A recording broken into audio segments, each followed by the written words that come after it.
7 creepypasta terseram yang jarang diketahui player Minecraft Part 2. Yang pertama, The Swimming Pool.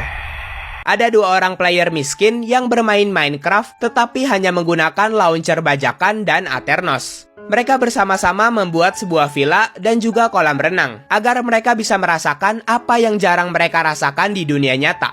Setelah mereka selesai membuat semuanya, mereka membagi tugas. Temannya bertugas untuk pergi mencari village, sedangkan tokoh utama bertugas menata rumah serapih mungkin dan mengecek bagian-bagian rumah barangkali ada bagian yang terlewat. Saat sedang meneliti bagian-bagian kolam, tokoh utama menyadari bahwa ada beberapa bagian kolam yang menggunakan beacon, yang mana harusnya beacon gak bisa dibuat kalau belum pernah mengalahkan Wither.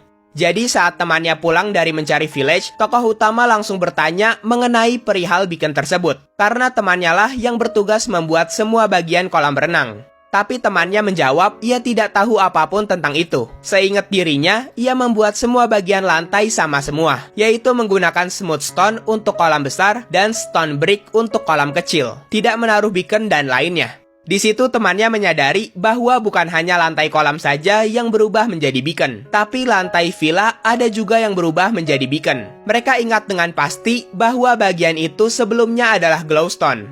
Saat mereka mengecek kolam ikan rumahnya, ternyata lagi-lagi terdapat beacon di sana. Daripada pusing-pusing memikirkan hal tersebut, mereka memilih untuk menghiraukannya karena menganggap bahwa itu adalah keuntungan bagi mereka, yang mana beacon sangat susah didapatkan.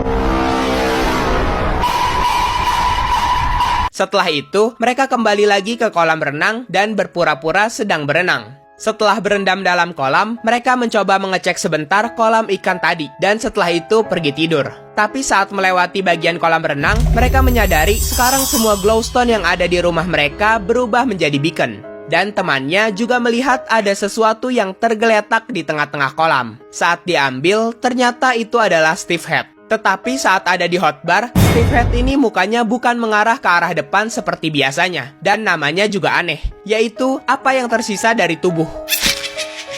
Setelah itu, saat tokoh utama sedang jalan-jalan di luar rumah, temannya ini bilang bahwa ia melihat ada sesuatu lagi di bawah kolam. Tapi tiba-tiba temannya ini meminta tolong dan kemudian ada notif bahwa temannya mati tertarik ke pusaran air. Saat tokoh utama mengecek bagian-bagian kolam, anehnya ia tidak melihat ada sesuatu yang janggal. Jadi akhirnya ia memberanikan diri nyebur ke dalam kolam dan tiba-tiba muncul notif bertuliskan, "Akhirnya kamu ketangkep juga." Dan kemudian player ini mati. Tapi di situ dia heran, kok aku matinya saat bubble oksigenku sisa 1 sih? Harusnya kan saat health barku habis. Yang kedua, The Cemetery. Ada seorang player bernama Sam yang bermain Minecraft menggunakan mod sepeda, mod telepon, dan mod graveyard.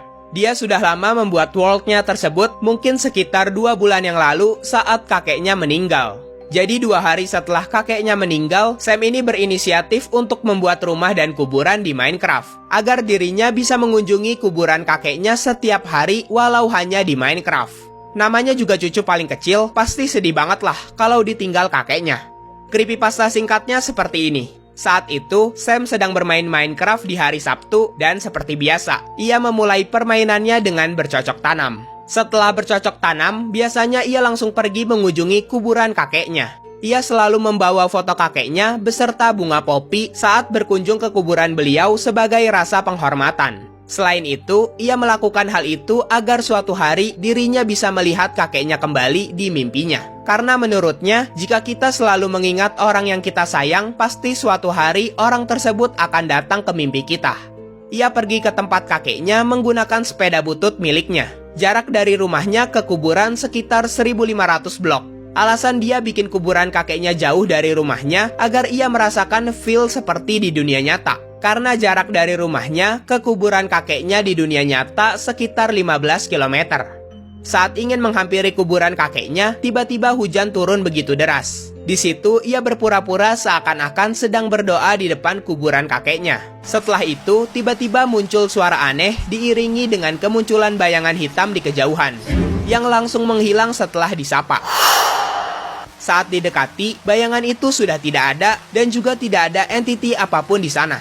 Ia mencari-cari di sekitar situ, tapi ia merasakan hawa di situ lebih mencekam dari biasanya. jadi ia memutuskan untuk keluar dari situ dan kembali ke rumahnya.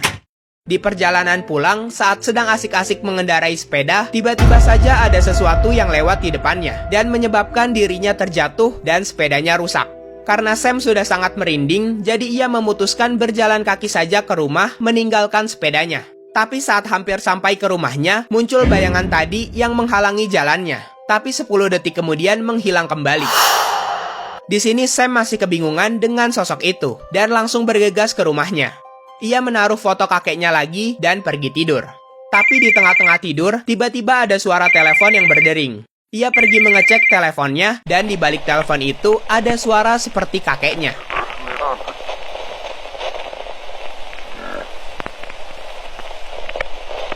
Tapi bedanya, suara ini sedikit lebih berat dari suara asli kakeknya. Seperti seolah-olah ada seseorang yang mencoba meniru suara kakeknya untuk menjahilinya. Karena ia udah nggak kuat, jadi ia memutuskan untuk keluar dari servernya.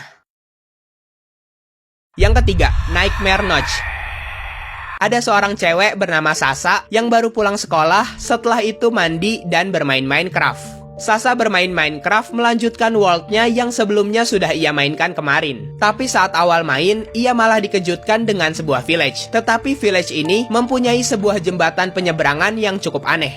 Di jembatan penyeberangan itu, ada sign yang memberitahu bahwa nama village di situ adalah Village R144. Di sepanjang jalan sebelum sampai ke desa itu, ia menemukan banyak sekali netherwart block dan juga redstone yang berceceran. Saat memasuki desa itu, tiba-tiba waktu Minecraft-nya mendadak menjadi petang. Dan ia juga menemukan ada banyak sekali sign kosong di abandoned village itu. Tapi ada juga sign yang bertuliskan NS3CH yang merupakan plesetan nama Notch dalam bahasa Rusia.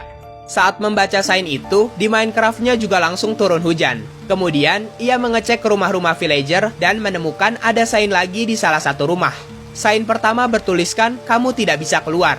Dan sign kedua bertuliskan, aku tunggu kamu di rumahku. Hah? Mana gua tahu rumah lu? Ucap Sasa kesal saat melihat sign itu.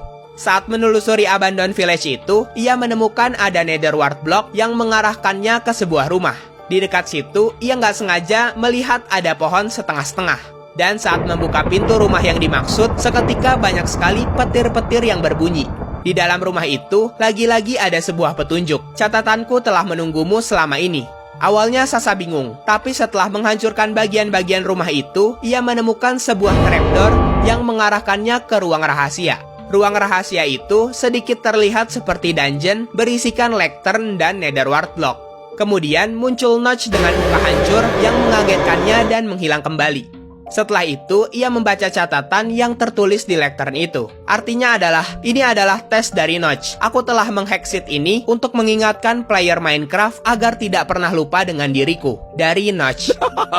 Tiba-tiba dari atas terdengar bunyi seseorang membuka pintu. Jadi ia bergegas keluar dari ruangan itu, tapi saat ingin naik ke atas, ia sudah ditunggu oleh Notch. Jadi ia mencari alternatif lain dan berhasil keluar dengan selamat. Tapi meskipun begitu, Notch itu tetap berusaha mengejar dirinya.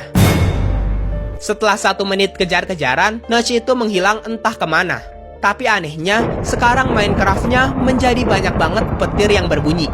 Ia kembali lagi ke rumah Notch tadi untuk berdamai dengan Notch itu, agar dirinya bisa tenang bermain Minecraft. Akhirnya, Notch menghampiri dirinya lagi, tapi tidak berkata apapun, hanya diam di tempat. Kemudian muncul banyak sekali kelinci killer bunny di rumah itu. Dan anehnya lagi, killer bunny ini tidak menyerangnya sama sekali. Karena Sasa merasa terganggu, jadi ia berusaha keluar dari situ. Tapi Minecraft-nya jadi agak aneh dan... Kalau kalian suka, jangan lupa like-nya ya.